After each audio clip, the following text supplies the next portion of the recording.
Terrifiant, quelque chose que je n'ai pas fait. Pour certains, j'avais l'impression d'être un nouveau cas d'enlèvement. Ils ne m'ont rien dit.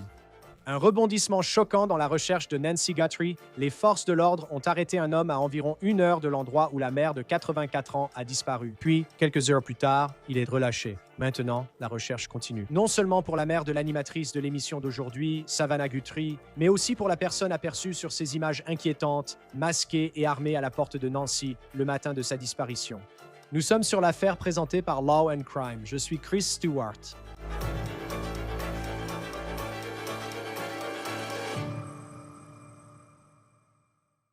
Pendant un instant cette nuit, on a eu l'impression que les forces de l'ordre avaient fait un grand pas vers la résolution de l'affaire. Cela met tout le pays sur les nerfs. Aidez-moi contre ma volonté. Ils n'ont pas écrit avant 2 heures plus tard. Merci. D'accord. Mon poignet est enflé à cause des menottes. Tu avais une idée? C'est à propos de lui? Tu me connais, Nancy Guthrie? Les deux, c'était ça le problème. Non, je ne sais pas qui, ni quoi que ce soit. Carlos Palazuelos, parlant depuis le perron de sa maison aux journalistes après avoir déclaré qu'il était l'homme arrêté lors d'un contrôle routier en lien avec la disparition de Nancy Guthrie. C'est une vidéo, selon CBS News. Aujourd'hui, Palazuelos vit à Rio Rico, en Arizona. C'est à environ 1 heure au sud de l'endroit où vit Nancy Guthrie. C'est maintenant près de la frontière entre les États-Unis et le Mexique. Les forces de l'ordre auraient également fouillé son domicile. Sa belle-mère et d'autres membres de la famille y vivaient la nuit dernière. Elle a dit aux journalistes qu'ils sont venus et ont pris des appareils électroniques. Et ils lui ont même montré des photos de ce prétendu suspect devant la maison de Nancy Guthrie. Le matin de sa disparition, ils lui ont demandé si c'était son gendre sur la photo. Elle a répondu non. Maintenant, Carlos Palazuelo a dit qu'il n'avait aucune idée de ce dont les forces de l'ordre parlaient lorsqu'ils l'ont arrêté alors qu'il faisait son travail de livraison mardi soir. Il dit qu'il travaille comme chauffeur-livreur pendant la journée à Tucson. Il a donc suggéré qu'il avait peut-être livré un colis chez Nancy Guthrie à un moment donné. C'est sans doute pourquoi les autorités se sont concentrées sur lui pour l'interroger. Mais il affirme aussi qu'il ne sait pas du tout qui est Nancy Guthrie ou Savannah Guthrie. Et il n'avait aucune idée que cela se passait jusqu'à la nuit dernière. Aviez-vous la moindre idée à son sujet? Vous me connaissez? Nancy Guthrie? Les deux? C'était ça le problème. Non, je ne sais rien. Tu te disais d'où ça sort, tout ça? Comment ils t'ont abordé? Je ne sais pas. Tu étais juste en train de te retourner? Oui, tu travailles. Oui. Tu livres des Doritos? Oui. Ah, Comment ils t'ont abordé? Je me suis approché d'eux. Ils me suivaient. Ouais, ils me suivent. Miranda. C'est vrai? Le comté de Santa Cruz? Miranda était là? Allez. Et donc ensuite, quand ils sont venus vers toi, qu'est-ce qu'ils ont dit? Genre, qu'est-ce qu'ils ont dit? Rien, rien, rien, rien. Ils m'ont juste dit, Samuel, comment tu t'appelles? Carlos, c'est tout. Je dois attendre genre 2 heures, ou attendre 2 heures, jusqu'à ce que le détective arrive. oh là là!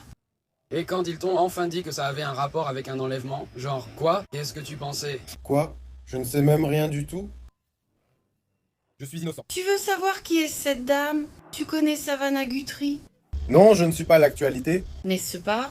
Les forces de l'ordre n'ont jamais qualifié la personne interpellée de suspecte ou de personne d'intérêt, indiquant seulement qu'un individu était en garde à vue pour être interrogé. On ne sait pas comment Carlos s'est retrouvé dans le viseur des forces de l'ordre et il n'est pas non plus clair de quel type de preuves les forces de l'ordre disposaient ou pensaient disposer contre lui.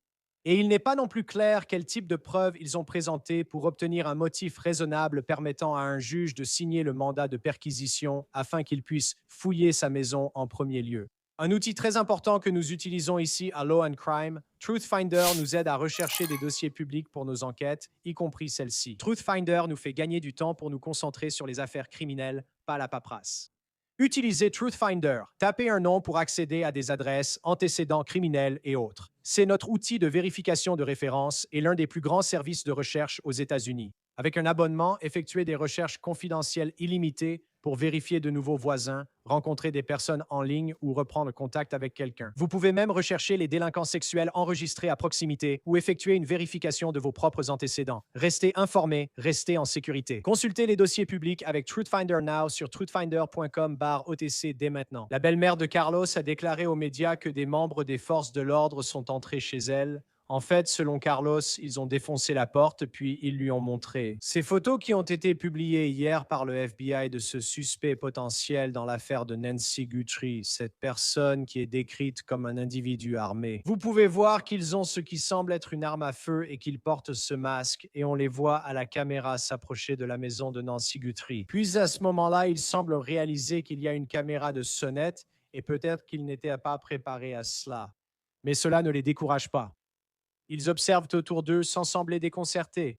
Et puis ils décident de prendre des fleurs ou des mauvaises herbes et de les ramasser pour essayer de bloquer la caméra de la sonnette qui les a repérés. Maintenant, le visage de l'individu est couvert, mais il y a quelques indices que nous pouvons vraiment tirer du masque qu'il porte, car c'est une cagoule de ski. C'est assez révélateur. Autour de la bouche, on distingue des poils faciaux et les trous pour les yeux. Ils semblent assez grands pour que l'on puisse bien voir à quoi ressemblent leurs yeux et essayer de reconstituer cela, et on peut aussi bien voir leurs sourcils. Les forces de l'ordre ont seulement déclaré avoir arrêté quelqu'un pour interroger sur ce qui est arrivé à Carlos la nuit dernière.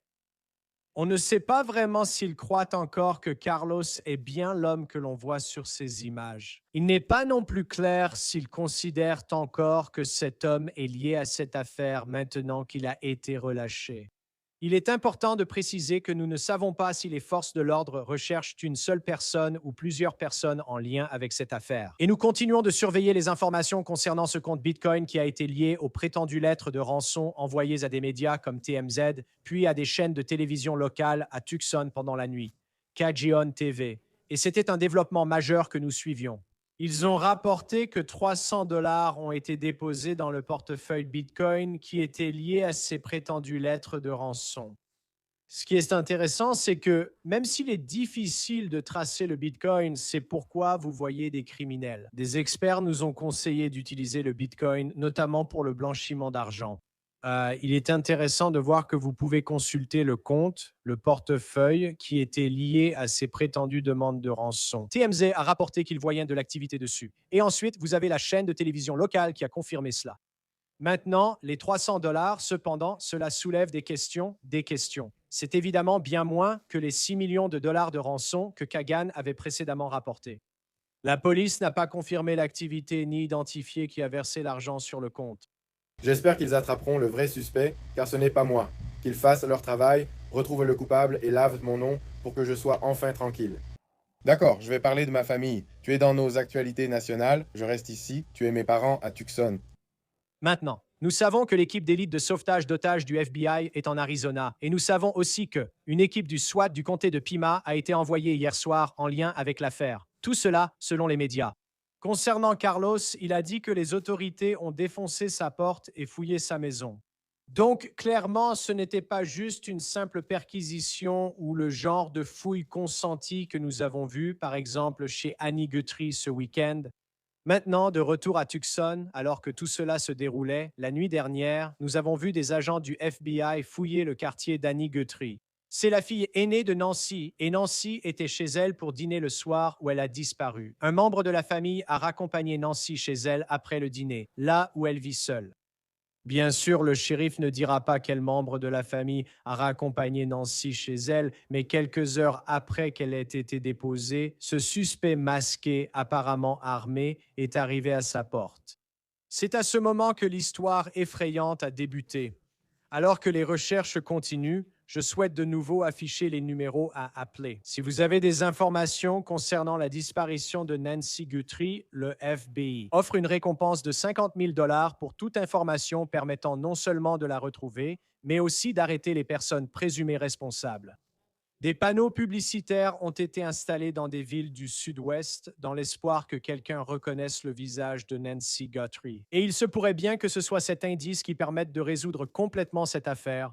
Vous pouvez contacter le département du shérif du comté de Pima au 20351 523 150 et 1 490 00. Puis vous pouvez contacter le FBI. Le numéro est le 1-800-CAL-FBI ou vous pouvez aller sur tips.fbi.gov. Vous pouvez rester anonyme.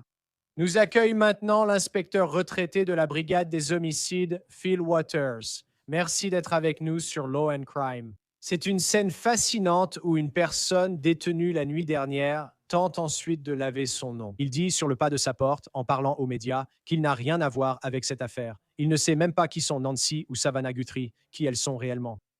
Qu'avez-vous retenu de ce développement qui est survenu pendant la nuit? Eh bien, merci de m'avoir invité, Chris. Je vais vous dire que les détectives, le FBI, ne décident pas au hasard d'exécuter un mandat de perquisition. Ils doivent avoir un motif probable pour qu'un juge signe le mandat de perquisition afin de pouvoir l'exécuter. Donc, quoi que contienne l'affidavit qui reliait cette personne à l'enquête, cela a convaincu le juge. Il a approuvé le mandat de perquisition et cela se fait souvent afin d'éviter que quelqu'un soit blessé ou ne subisse de préjudice d'aucune sorte. Lors de l'exécution du mandat de perquisition, ils ont amené les ressources nécessaires pour le mener à bien. Et ils l'ont arrêté lors d'un contrôle routier et l'ont placé en détention. C'était intentionnel parce qu'ils ne veulent pas simplement entrer de force lors d'une perquisition, avec la possibilité que quelqu'un riposte à l'intérieur. Donc l'opération a été menée. J'ai trouvé que c'était brillamment fait, la façon dont ils l'ont fait. Bien sûr, la personne impliquée devait avoir un lien quelconque avec cette scène, avec cette enquête. Ils n'ont pas simplement choisi ce type au hasard en disant « Oui, allons exécuter un mandat de perquisition chez le livreur à Tucson ». Donc il y a une histoire derrière tout ça, comme toujours, dont nous ne sommes pas au courant. Et eux, ils le savent, et nous espérons qu'ils obtiendront des preuves à l'intérieur grâce au mandat de perquisition. Qu'est-ce qui est typique? Parce que je sais qu'il avait suggéré cela parce qu'il est livreur à Tucson. Il disait, oh, peut-être que j'ai livré un colis chez Nancy Guthrie et c'est pour ça qu'on me relie à cette affaire. Mais oui, il y avait quelque chose, comme s'il y avait un lien, et je ne dis pas qu'il est impliqué d'une quelconque manière. Mais c'est comme si le juge avait donné son accord, examiné un motif probable et dit « D'accord, vous pouvez aller fouiller la maison ». En général, quel est le seuil à atteindre? À quel niveau ce seuil de preuve doit-il être pour qu'un juge accepte de signer? Eh bien sûr, cela dépend de l'enquête, mais il faut encore une fois, il faut avoir un motif probable. Vous devez avoir une raison fondée sur des preuves pour laquelle vous voulez ce mandat de perquisition. Pour le domicile de cette personne, excusez-moi, et en nommant cette personne, donc nous ne savons pas ce que c'est. Nous n'avons pas vu les déclarations sous serment. Les déclarations sous serment n'ont pas été publiées.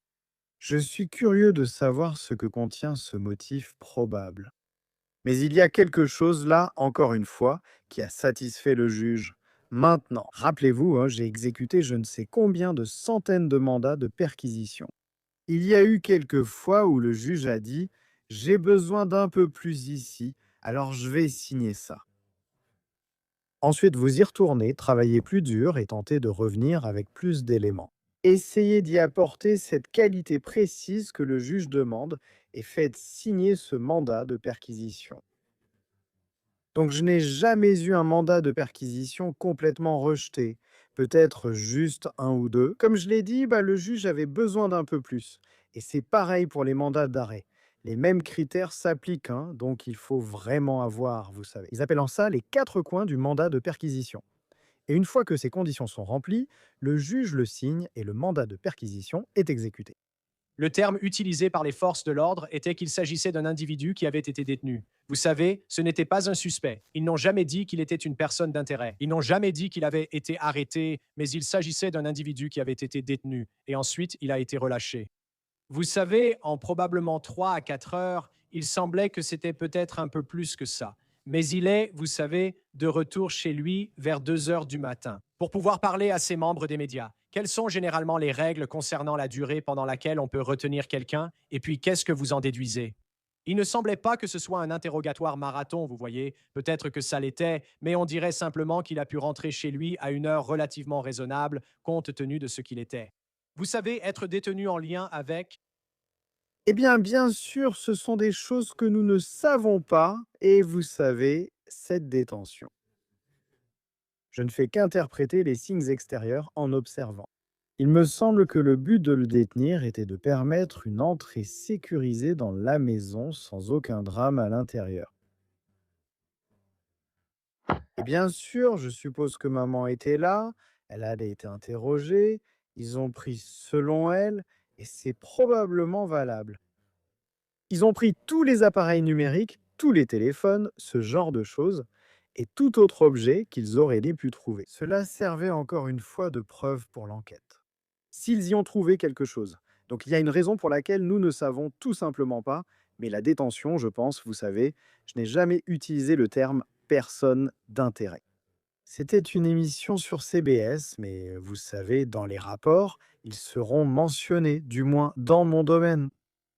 Il aurait probablement été mentionné comme témoin. Donc il y a des moments dans les enquêtes où vous tombez sur des personnes et parfois vous devez prendre une décision. Font-ils un bon suspect, un suspect possible, ou sont-ils plutôt un meilleur témoin?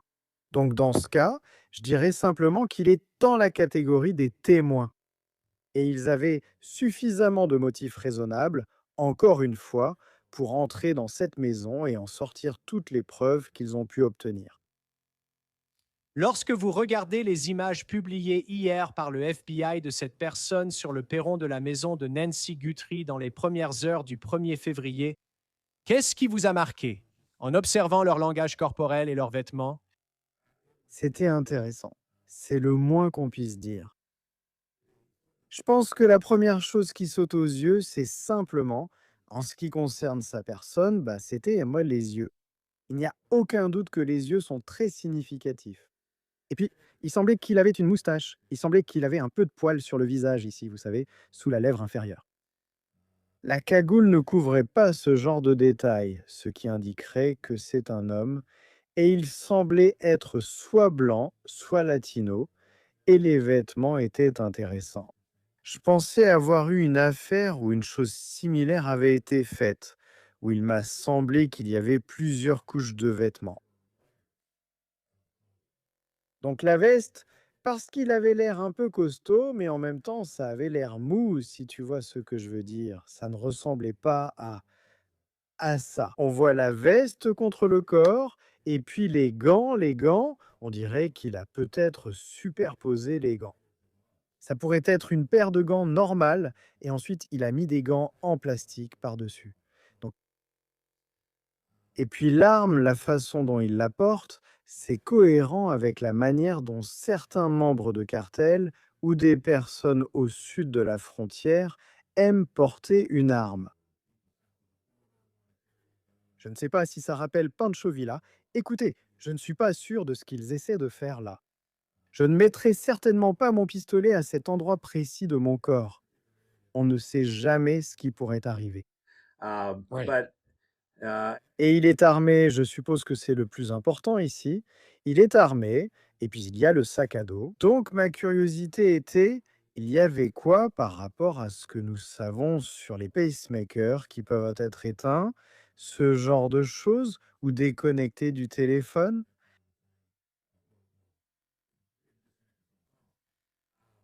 Est-ce qu'il est là après être entré dans la maison et ce sont des choses qu'il a récupérées dans la maison, pour une raison quelconque? Parce que ça avait aussi l'air doux, on n'aurait pas dit que tu avais des instruments ou des outils, ce genre de choses.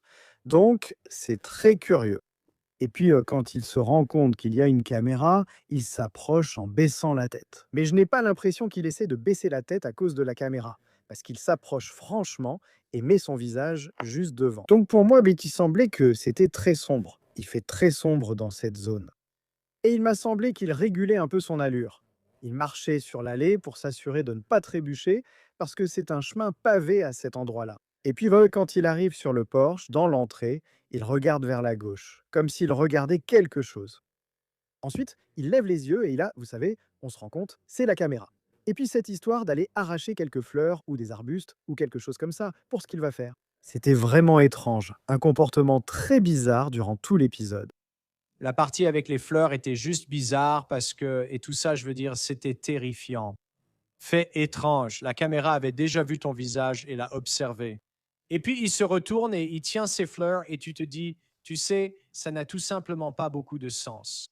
Ce qui m'a aussi frappé, c'est qu'on aurait dit qu'il n'était pas préparé à ce qu'il y ait une caméra à la porte. Comme on l'a entendu ces dernières semaines ou la semaine dernière, ce que ça se passe, que cette personne, On dirait qu'elle était préparée et on peut voir ce qu'elle porte, tu sais. On dirait vraiment qu'il y a une intention ici. Mais c'est aussi comme s'il n'avait pas prévu d'outils en cas de caméra Ring ou Nest. On dirait qu'il regarde autour et attrape juste des fleurs. C'était vraiment étrange. Je ne sais pas si j'ai déjà vu ça. Eh bien, non, tu as raison, Chris. Et encore une fois, j'aimerais connaître le contexte dans lequel cela se passe. Est-ce que c'est avant qu'il soit dans la maison ou est-ce que c'est après maintenant? D'après les preuves que nous avons vues sur les lieux, ces gouttes de sang à l'extérieur de la porte, et ce sont des portes blindées sur cette maison. Donc il y a eu cette discussion sur l'effraction, pas d'effraction, ce genre de choses. Ça n'a pas vraiment été confirmé dans un sens ou dans l'autre.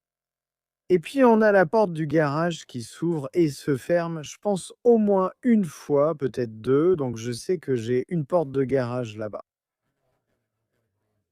J'ai un panneau à l'extérieur dessus où je peux entrer un code et je peux lever la porte, baisser la porte. Je me demande s'ils ont ce type de configuration, si c'est ainsi qu'ils sont entrés, et pour cela, ils doivent donc connaître le code. Donc je pense que ce qui ressort ici avec cet individu, c'est qu'il n'était peut-être pas au courant de la présence de la caméra Nest, peut-être parce qu'il n'était jamais entré dans l'entrée du tout. Donc on se demande un peu qu'est-ce qu'il fait, pourquoi il est même là dans cette zone, parce qu'il n'y est pas. À moins qu'il ait un chalumeau ou quelque chose comme ça, on dirait qu'il ne va pas entrer par cette porte d'effraction. Donc oui, c'est vraiment juste. Le comportement est étrange, la façon dont il est habillé est étrange, And mais c'est ce gars-là qui est là il y a quelqu'un, et c'est plus tard. Si nous suivons les preuves avec les gouttes de sang pour lesquelles ils sont revenus, et on dit que l'ADN appartient à mademoiselle Guthrie.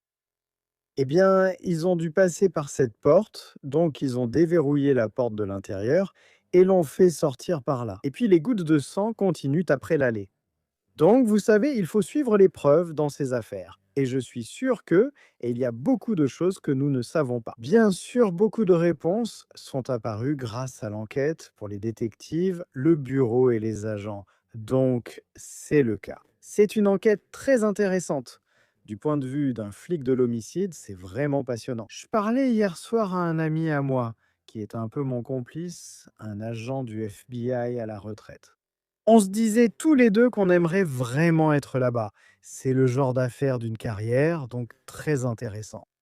Ouais, c'est le genre d'affaire où tu te demandes comment ça va finir. Même là, je sais que les gens spéculent. Mais là, on en est au 11e jour et tu te demandes où va aller cette affaire maintenant. Qu'est-ce que tu en penses? Et ça peut être injuste, et je suis sûr que pour les forces de l'ordre, c'est incroyablement agaçant qu'à chaque fois, tu sais, et moi en tant que membre des médias, tu sais, et je suis totalement pour l'accès des médias. C'est une scène très étrange devant la maison d'Annie Guthrie et celle de Nancy. C'est comme si des journalistes suivaient partout les forces de l'ordre et rapportèrent des faits. Au moment où, par exemple, 2 adjoints sont arrivés ici, puis 3 autres, ils font du porte-à-porte. Et donc, on voit ces différentes fouilles. Qu'est-ce que tu penses des recherches qui semblent encore avoir lieu dans les quartiers de Nancy Guthrie, mais aussi Annie Guthrie, dont je sais que c'est là où Nancy était avant de rentrer chez elle la nuit où elle a disparu? Eh bien, je dirais simplement ceci à ce sujet, tu sais, c'est ce que font les médias. Je veux dire, j'ai eu affaire à eux au cours de ma carrière. J'avais une très bonne relation avec les gens des médias et j'avais tendance à les utiliser à mon avantage. Et tu sais, tu construis une relation de confiance. Maintenant, dans ce genre d'environnement de cirque, ici avec les médias, ce truc de TMZ et tout ça, um, tu sais, les forces de l'ordre ne vont pas aller là-bas pour satisfaire la soif des médias de nouvelles informations. Ils ne vont pas faire quelque chose qui pourrait compromettre l'enquête, et surtout une enquête comme celle-ci qui est devenue très compliquée. À mon avis, cette histoire de lettre de rançon, je pense que c'était un escroc qui a profité d'une mauvaise situation et a essayé d'extorquer 6 millions de dollars à la famille de Savannah Guthrie. La famille. Donc, et je peux complètement me tromper là-dessus, mais je pense juste que l'un est séparé de l'autre. and uh, Mais traiter l'affaire comme un enlèvement fait intervenir le FBI. À chaque enlèvement sur lequel j'ai travaillé, le FBI est toujours là comme un atout.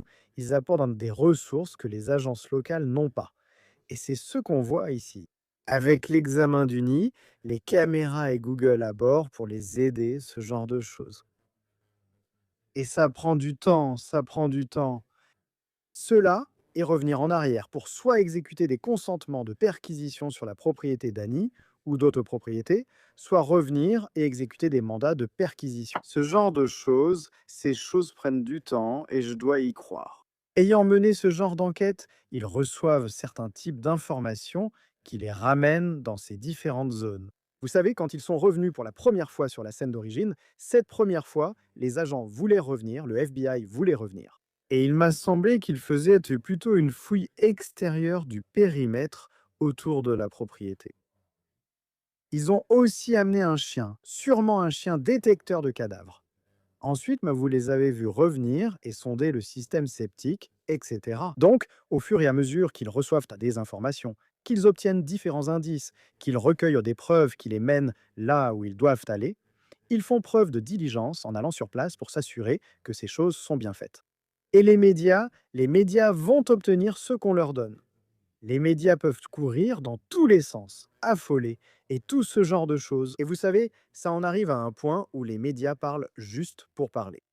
Et j'ai été sur cette scène, vous savez, certains de ces, vous savez, je ne suis pas du genre à critiquer ça parce que j'ai déjà été là pour de grands événements, peut-être pas un seul. Vous savez, cette affaire est tellement unique, elle est tellement différente, mais vous savez, être sur ces scènes, c'est un peu comme observer l'enquête. Mais c'est aussi intéressant parce que malgré tout ce qu'on voit et tout ce que les forces de l'ordre font chaque jour, nous ne savons vraiment pas en ce qui concerne la communication qu'ont eue les familles Guthrie, comme ce que c'est, vous savez, le cercle rapproché en ce moment. Et puis, il y a tellement de choses comme, vous savez, soudainement, ils se retrouvent, vous savez, au sud de Tucson, près de Nogala, Sonora, et puis ils sont, vous savez, ça prend une toute nouvelle direction. Donc, il y a tellement de choses qu'on ne sait pas et on va juste voir comment ça va évoluer.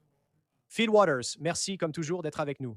Détective à la retraite spécialisé dans les homicides, vos analyses sont précieuses pour cette affaire. J'espère simplement qu'ils pourront retrouver Nancy Guthrie et qu'il y aura encore une fin heureuse à ce stade. Oui, gardons la famille Guthrie dans nos prières. Si vous avez des informations sur l'endroit où se trouve Nancy Guthrie, vous pouvez contacter le bureau du shérif du comté de Pima au 520-350 et 145-9000. Vous pouvez également contacter le FBI. Unrecent Call FBI est le numéro, ou si vous avez un renseignement, allez sur tips.fbi.gov. C'est tout pour cette affaire présentée par Law and Crime. Abonnez-vous à notre chaîne YouTube et Spotify, nous sommes aussi sur Peacock. Je suis Chris Stewart, à la prochaine fois.